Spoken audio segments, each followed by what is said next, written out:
اللہ تعالیٰ بنی اسرائیل میں آتا ہے، فرماتے ہیں کہ خواہ تم ایک دوسرے کے مددگار بن جاؤ تو یہ نہیں کر سکو گے، سب ایک دوسرے کو سپورٹس بھی کرو گے تو پھر بھی تم یہ نہیں لا سکتے۔ کیا کرو؟ باز آ جاؤ، اس کی مخالفت سے باز آ جاؤ، اس کے انکار سے باز آ جاؤ۔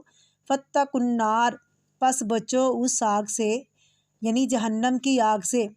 وہ آگ جلائی جائے گی، بھڑکائی جائے گی، کس سے؟ انسان اور پتھروں سے۔ پتھروں کی آگ بہت شدید ہوتی ہے اور خود انسان اس میں بطور فیل کام کرے گا۔ انسان کے جسم پر کیا ہوتے ہیں؟ بال کیسے جلتے ہیں؟ تیزی سے۔ انسان کے اندر کیا ہوتا ہے؟ فیٹ یعنی چربی، چربی کیسے جلتی ہے؟ اور پھر انسان کے جسم میں وہ فارس مادہ ہوتا ہے جو پہلے زمانے میں آگ کیسے چلتی تھی؟ دیے سے، تیل سے جلتے تھے۔ گاڑیاں کیسے چلتی ہیں؟ فیول سے۔ انسان کے جسم کے اندر فیٹ بھی ہے اور بال بھی۔ پھر کیا ہے؟ ہڈیاں ہیں۔ ہڈیوں میں کیا ہے؟ کیلشیم، چونا، اور چونے سے حرارت نکلتی ہے۔ کبھی چونا رو کی شکل میں دیکھا ہوگا، اس میں پانی ڈالیں تو کیا ہوتا ہے؟ اس کے اندر سے جیسے آگ نکل رہی ہو۔ اب ماچس دیکھیں، اس کے اوپر تھوڑا سا مسالہ لگا ہوتا ہے تو ہوتا کیا ہے؟ یکدم وہ بھڑک اٹھتا ہے۔ تو کیسی آگ ہے؟ جو قرآن پاک کی مخالفت کرتے ہیں ان کو اللہ رب العزت فرما رہے ہیں قرآن پاک کی مخالفت کرنے والوں کا انجام کیا ہے۔ واتقوا النار، آگ سے بچو۔ کیسی ہے وہ آگ؟ جس میں انسان اور پتھر جس کا ایندھن ہے، یعنی انسانوں کو جب آگ میں پھینکا جائے گا تو آگ کم نہیں ہوگی اور زیادہ ہوگی۔ وَلَن نَزِيدَكُمْ إِلَّا عَذَابًا، عذاب بڑھتا ہی جائے گا۔ ہجارہ یعنی گندک کے پتھروں کے لیے کہا جاتا ہے۔ سلفر، اور سلفر بھی جلے تو دیکھیں، سلفر والا پانی آپ نے دیکھا ہوگا کہ چشموں سے نکلتا ہے، اتنا شدید گرم ہوتا ہے، سخت گرم پانی ہوتا ہے، ہاتھ نہیں ڈالا جا سکتا۔ وہ پتھر جو خوب بھڑکیں گے اور پھر انسان بھی بھڑکیں گے۔ آپ سوچئے تھوڑی دیر کے لیے، آگ پہ ہاتھ نہیں رکھ سکتے تو اس کے اندر جلنا تو کیا ہے؟ جل کر جسم سے شعلے اگر نکل رہے ہوں تو کیا آگ کا عالم ہوگا۔ اعدت للکافرین، وہ تیار کی جا چکی ہے کافروں کے لیے جو توحید کے منکر ہیں، رسالت کا انکار کرتے ہیں۔ یہ جو آیات ہیں یہ دراصل ایک طرف اللہ سبحانہ و تعالیٰ کی وحدانیت کی دلیل ہے، لا الہ الا اللہ کا سبق دیتا ہے، اللہ کو الہ مانو، اور دوسری طرف محمد کو رسول مانو، اور محمد صلی اللہ علیہ وسلم کو رسول مانو۔ اور یہ رسول تھے یا نہیں، یہ اس کے لیے گواہی اس دور میں بھی قرآن پاک میں تھا اور آج بھی یہ قرآن پاک سے ہمیں ملتا ہے۔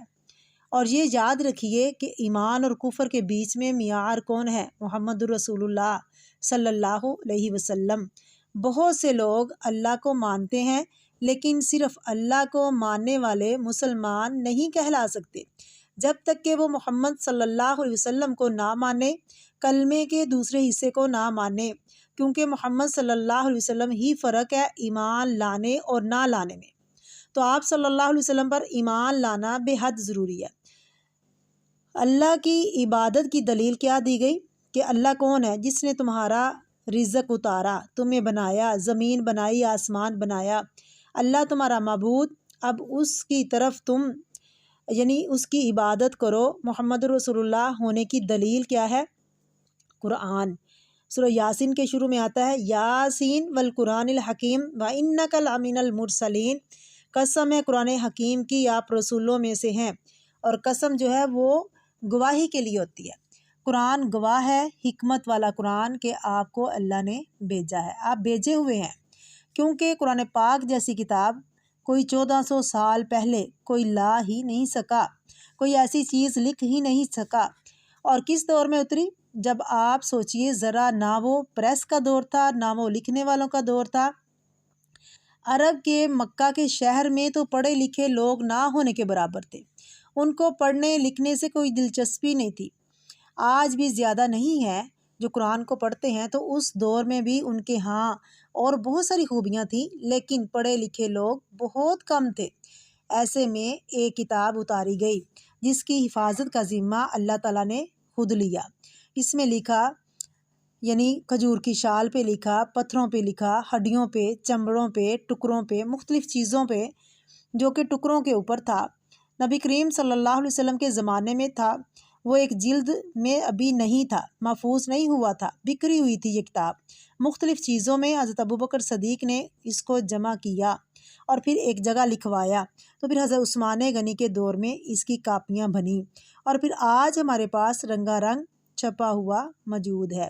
اس میں 1400 سال سے کوئی چینج نہیں آیا اور نہ ہی آئے گا، ایک لفظ بھی نہیں نکلا، نہ اس کے اندر داخل ہوا۔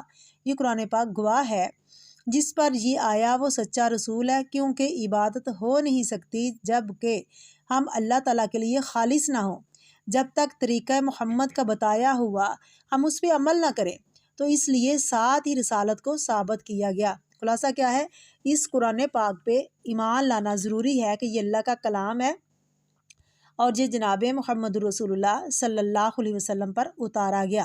یہ کتاب سچی کتاب ہے، اس میں کسی قسم کا کوئی شک نہیں، اور یہ اللہ رب العزت کی طرف سے اتارا گیا۔